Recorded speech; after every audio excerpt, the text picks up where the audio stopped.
My sister-in-law pretends to be a normal tech worker, but I uncovered a secret identity, a hidden online network, and a warning meant for her that ended up in my inbox.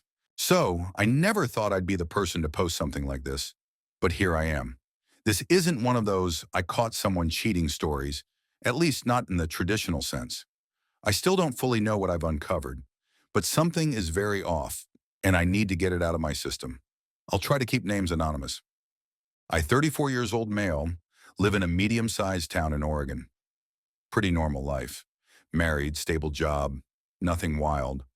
My wife, 32 years old female, let's call her Amanda, has a younger sister, Sarah, 29 years old female. Sarah's been part of my life for over 10 years now. She's always been a little different, quirky, super smart, kind of introverted, but with a chaotic streak. The kind of person who can talk about quantum physics and astrology in the same sentence and somehow make it make sense. She lives about 3 hours away in Portland, and we see her maybe once every couple of months, sometimes more during holidays. She's single, no kids, no steady partner for the last couple of years. As far as we knew, she worked in tech, some remote gig for a software company. That's what she told us. The story really starts last Thanksgiving. Sarah came to stay with us for the long weekend, and everything seemed normal at first. She was her usual self, funny, slightly manic energy, lots of stories about weird dating experiences and Reddit rabbit holes she fell into. But there were odd moments. Like she took a call in the garage and got really snappy when Amanda came in to grab something. Amanda brushed it off, but it stuck with me. And then there was this moment on Friday night. We were playing board games, and I joked that she probably had a secret life as an international spy with how often she goes off grid. She froze just for a second, then laughed it off and said, "If I told you, I'd have to delete you." It was funny, but something about the way she said it just hit weird. Then on Sunday morning, I accidentally saw something I wasn't supposed to. We have this shared guest Wi-Fi, and I handle most of the tech stuff around the house. I was checking on some connectivity issues in the router logs, trying to figure out why the signal was spotty, when I noticed an unfamiliar device had connected Friday night. Nothing weird about that, probably Sarah's laptop. Except the device name was SA Unit 03PDX, and the MAC address had been flagged on some security site I use for work. I do some consulting on cybersecurity, mostly helping small businesses set up secure remote environments. It wasn't like a red alert or anything, just a marker showing the MAC address had bounced through a known VPN cluster typically associated with obfuscation. Again, that's not crazy. People use VPNs. But the naming convention stuck out to me. SA Unit 03 doesn't exactly scream normal personal laptop. It sounds like internal device labeling. Now I know how that sounds. I know I might be spiraling, but once you get curious, it's hard to stop. I didn't tell Amanda, I didn't really know what to say. But after Sarah left that Sunday afternoon, I started doing something I never thought I'd do. I started keeping tabs on her online presence. And that's when things got really strange. So after Thanksgiving, I started keeping a quiet eye on Sarah. Not in a creepy way, more like concerned curiosity. You ever get that feeling in your gut that something isn't adding up? And once you see one crack, you start noticing all of them? First, I did the basic stuff, social media. Her Instagram was clean, too clean. Sparse photos, mostly nature shots, random memes, some selfies, very curated. No tags from other people, no group photos, barely any comments. Her last post was from July, a sunrise with a caption like, "New chapter loading." I checked Facebook, practically dead. She hadn't posted in over a year, and it was mostly reshares of articles about AI, digital privacy, that sort of thing. Again, nothing obviously wrong, but also nothing personal.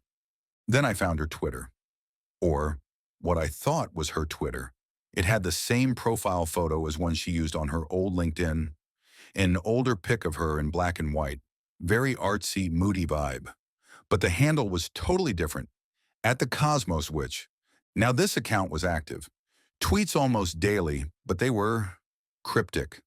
Philosophical takes, weird code strings, retweets of obscure tech projects, and some political stuff, mostly about decentralization, encryption, online anonymity. Some tweets were literally in base 64 or had weird hash strings. It looked like half a persona, half a puzzle. I wasn't even sure it was her at first. But the more I read, the more I saw traces of her voice. She made specific references to books she used to talk about, like The Dispossessed, Neuromancer, stuff like that. And then there was one tweet that just sealed it for me. It said, if you ever feel like you're living multiple versions of yourself, maybe that's because you are. Some of us just remember better than others. Chakraj Mirror states, Chakraj Unit 03. Unit 03, same as the device name. Now I was hooked. I started digging into her online trail more seriously. Her real LinkedIn showed her as a remote infrastructure analyst for some startup I'd never heard of. Their website was minimal, just a landing page with vague language like Secure Data Evolution Solutions and a contact email. But here's the weird part. The Hoy's info on the domain was private, and the site was hosted on a bare-bones server in Iceland. That's not something your average startup does. I decided to search her name in some deeper web databases, not dark web, just industry stuff. And I found her name, or maybe her alias, attached to a GitHub account under the name kswitch.dev.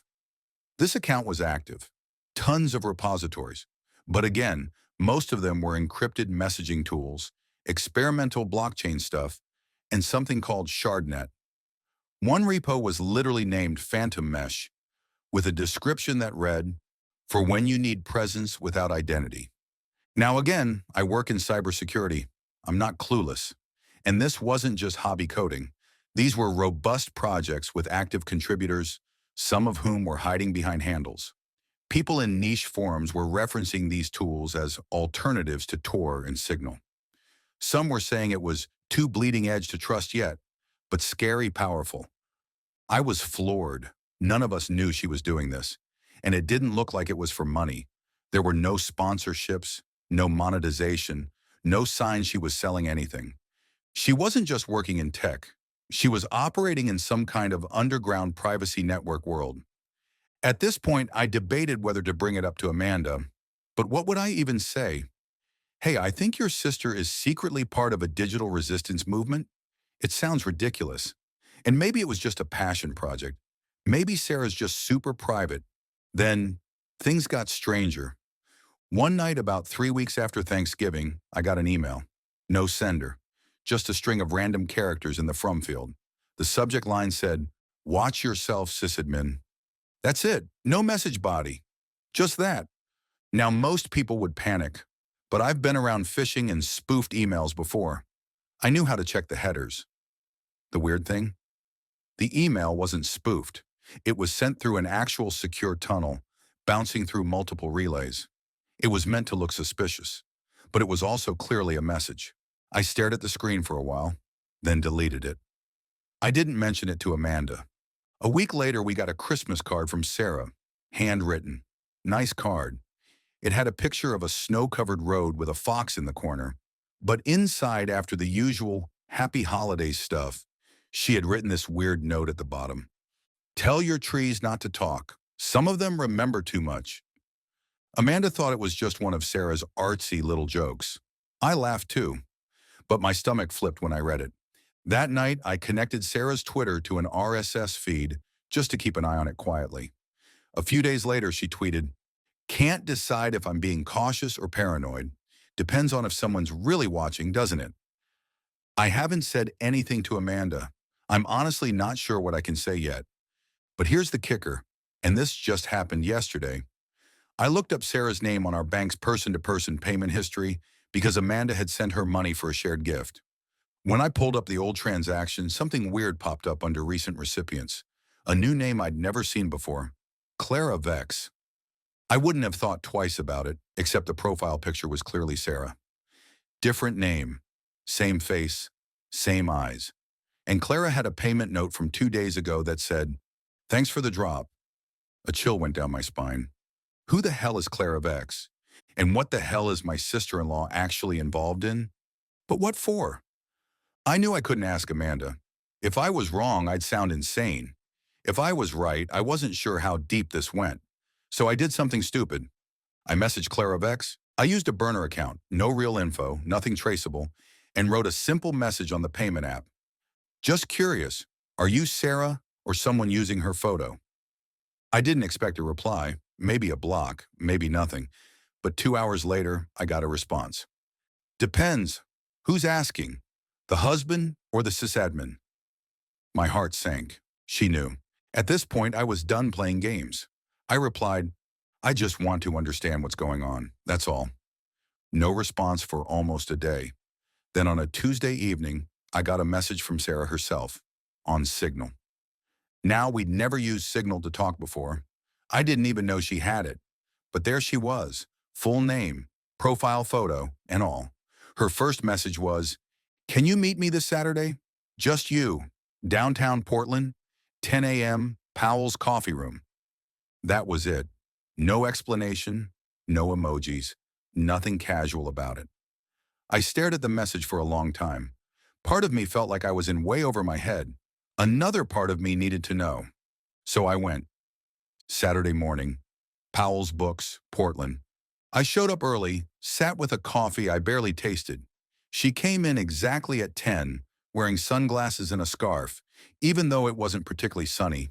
She didn't hug me, just sat down across from me, took off her glasses and said, I was wondering how long it would take you. I didn't say anything. She sighed, looked around, then leaned in a little. Look, I'm not a spy. I'm not in trouble.